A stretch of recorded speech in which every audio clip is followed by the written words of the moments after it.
সাল 1847।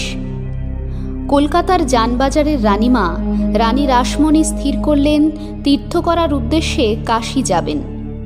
সঙ্গে যাবে অনেকগুলি নৌকা, দাসদাসী, আত্মীয় স্বজন।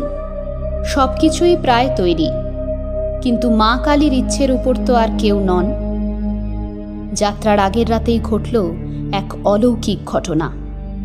রানীমাকে দেবী স্বপ্নাদেশ দিলেন যে তিনি যেন গঙ্গার তীরে তার একটি মন্দির নির্মাণ করেন ও তাকে প্রতিষ্ঠিত করেন।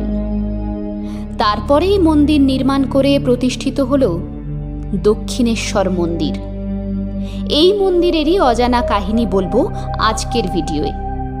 নমস্কার বন্ধুরা, বং প্ল্যানেট দুনিয়ায় আপনাদের সকলকে স্বাগত। কলকাতার অদূরে হুগলি নদীর পূর্ব তীরে অবস্থিত দক্ষিণেশ্বর কালীবাড়ি। ভারতবর্ষে যে কটি কালী সাধনার স্থল রয়েছে সেগুলির মধ্যে দক্ষিণেশ্বর কালী মন্দির অন্যতম প্রসিদ্ধ। এই মন্দিরটির উচ্চতা 100 ফুটেরও বেশি। মূল দক্ষিণেশ্বর মন্দিরটি নবরত্ন মন্দিরের আদলে নির্মিত। এই আদলটি একেবারে বঙ্গীয় স্থাপত্যের একটি আদর্শ নিদর্শন। মন্দিরটি 3 তলা এবং এর মুখ দক্ষিণ দিকে, যেদিকে গঙ্গার ঘাট। উপরের 2 তলায় মন্দিরের চূড়াগুলি বসানো রয়েছে। দক্ষিণেশ্বর মন্দিরে মোট 9টি চূড়া বিদ্যমান। মধ্যিখানে একটি সর্ববৃহৎ চূড়া এবং তাকে ঘিরে আরও 8টি চূড়া। একটি উত্তোলিত দালানের ওপর মূল গর্ভগৃহটি নির্মিত। দালানটি 46 বর্গফুট প্রসারিত এবং 200 ফুট দীর্ঘ। মূল মন্দিরের পাশেই 12টি আটচালা রয়েছে। এই আটচালাগুলি পূর্বমুখী। প্রতিটি মন্দিরেই একই রকম দেখতে শিবলিঙ্গ রয়েছে। গর্ভগৃহে সুদৃশ্য সহস্র পাপড়ির রৌপ্য পদ্মের ওপর প্রতিষ্ঠিতা দেবী ভবতারিণী। তার চরণতলে বাবা মহাদেব।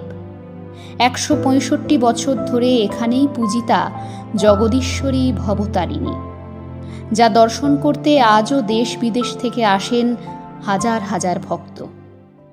তৎকালীন সময়ে এক ইংরেজ সাহেবের কাছ থেকে গঙ্গার তীরে একটি 20 একরের জায়গা কিনে নেন রানীমা। শুরু হয় মন্দির তৈরির কাজ। 1847 সালে শুরু হয়ে মন্দির নির্মাণ শেষ হয় 1855 সালে। 1855 সালের 31শে মে স্নানযাত্রার দিন মন্দিরের আনুষ্ঠানিক প্রতিষ্ঠা করেন রানী রাসমণি। কলকাতার রক্ষণশীল সমাজ শূদ্র প্রতিষ্ঠিত মন্দিরে ব্রাহ্মণের পূজা করা নিয়ে আপত্তি তোলে। হুগলির কামারপুকুর থেকে রামকুমার চট্টোপাধ্যায়কে পৌরোহিত্যের কাজে নিয়োগ করেন রাসমণি। 1 বছরের মধ্যেই রামকুমার তাঁর ভাই গদাধরকে নিয়ে আসেন পুজোর কাজে সহায়তার জন্য। গদাধরই যুগাবতার শ্রীরামকৃষ্ণ। তাঁর আকর্ষণে এই মন্দির দেবালয় থেকে পরিণত হয় মহামানবের মহাতীর্থে। এই মন্দিরে এসেছেন মাইকেল মধুসূদন, বঙ্কিমচন্দ্র, গিরিশ ঘোষ, কেশব সেনেরা।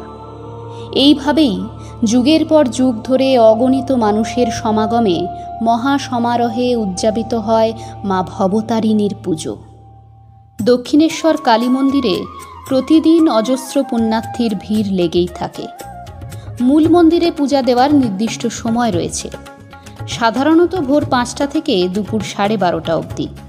আবার বিকেল 3টে থেকে রাত 8টা পর্যন্ত মন্দির খোলা থাকে। সন্ধ্যারতির সময় প্রচুর ভক্তকুলেরও আগমন হয়। এইভাবেই নিত্য পূজাতে ও কিংবদন্তির স্পর্শে গঙ্গাপাড়ে বিরাজমান শতাব্দী প্রাচীন দক্ষিণেশ্বর কালী মন্দির।